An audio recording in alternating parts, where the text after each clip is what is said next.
Bonjour, alors aujourd'hui nous allons parler de variabilité spatiale.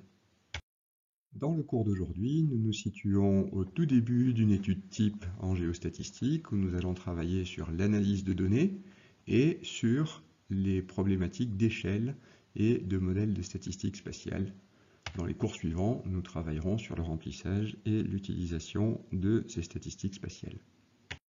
Lors du dernier cours, nous avons joué à partir d'une réalité sous la forme d'une image, l'image d'un nuage, et nous avons essayé d'analyser ce qu'on pouvait tirer d'un échantillonnage incomplet de cette réalité, comme c'est le cas en général en géologie, pour faire une prédiction spatiale. Et donc nous avons testé plusieurs manières d'estimer des valeurs dans des positions non échantillonnées, avec des approches statistiques ou des approches d'interpolation de distance inverse. Parmi les nombreux critères dont on a discuté la semaine dernière pour évaluer la qualité d'un modèle, il y a l'exactitude, c'est-à-dire l'écart entre le modèle, l'image ici, et les échantillons. Et donc sur l'image de gauche, on voit que les valeurs au niveau des pixels sont exactement égales aux échantillons. On peut également calculer l'histogramme de cette image générée à partir des données, mais on pourrait générer des tas d'autres modèles qui seraient tout aussi exacts et qui auraient des histogrammes relativement comparables à l'histogramme des échantillons. Donc on a un problème parce qu'on a en fin de compte une infinité de modèles possibles qui peuvent honorer les observations et qui ont exactement le même histogramme ou quasiment le même histogramme, la même distribution des valeurs sur l'ensemble de l'image. Si on zoome et qu'on s'intéresse au problème de prédiction spatiale, on voit qu'on passe de valeurs intermédiaires sur l'image de gauche, pour la même position, à des valeurs très fortes, à des valeurs très faibles, ou à des valeurs difficiles à déterminer ici, parce qu'il faudrait zoomer encore. Et donc, on a un véritable impact de cette variabilité spatiale, de l'aspect du modèle, des corrélations dans le modèle, des corrélations spatiales sur la prédictivité spatiale. L'approche géostatistique va donc s'intéresser à considérer l'ensemble des valeurs dans le modèle ou l'ensemble des valeurs dans l'espace comme des variables aléatoires. Et on va pouvoir donc faire ça en une dimension, en deux dimensions comme dans l'exemple qu'on a vu précédemment, en trois dimensions, voire plus. De manière un peu plus formelle, on va considérer en tout point de l'espace X une variable aléatoire Z qui sera caractérisée par une distribution de probabilité. Donc un histogramme, si on considère des classes, ou une densité de probabilité en continu, que je vais souvent appeler PDF, comme Probability Density Function. Et donc on aura également accès à toutes les statistiques associées, moyenne, variance, médiane, etc.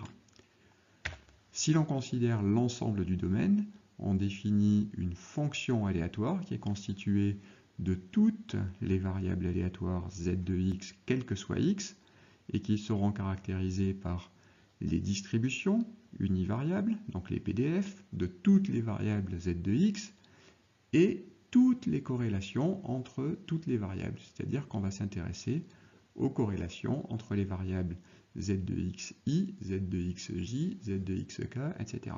Et donc on a un modèle statistique plus compliqué car il va s'intéresser donc aux relations entre les différentes variables aléatoires.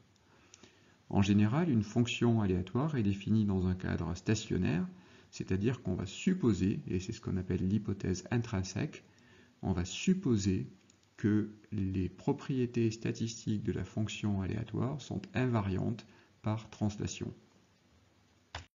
Cette notion de fonction aléatoire, qui est à la base de la théorie géostatistique, va nous permettre de réaliser des estimations ou crigeages dont on reparlera lors du prochain cours.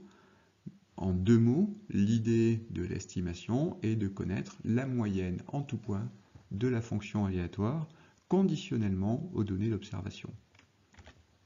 On peut également partir sur des stratégies d'échantillonnage où on va échantillonner les valeurs possibles de la fonction aléatoire en préservant et en honorant les statistiques de cette fonction. On parlera alors de simulation stochastique et ce sera le sujet du cours suivant.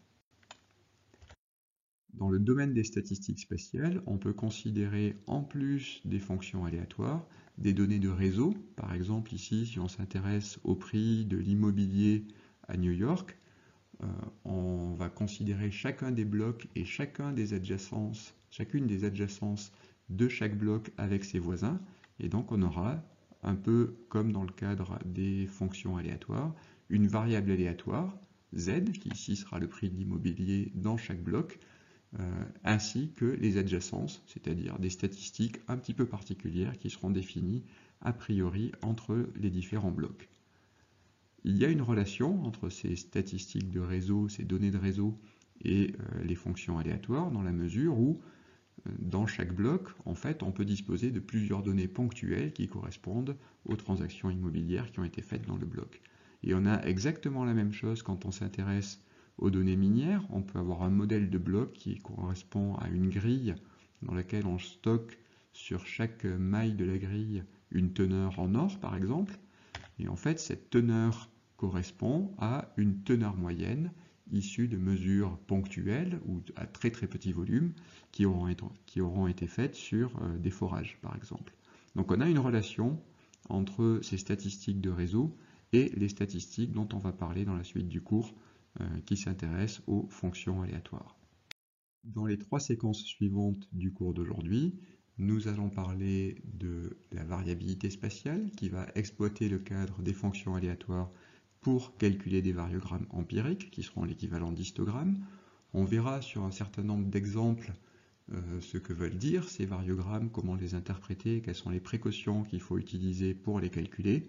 Et on conclura le cours d'aujourd'hui sur des modèles de variogrammes et donc comment modéliser mathématiquement avec des fonctions les variogrammes pour décrire la variabilité spatiale.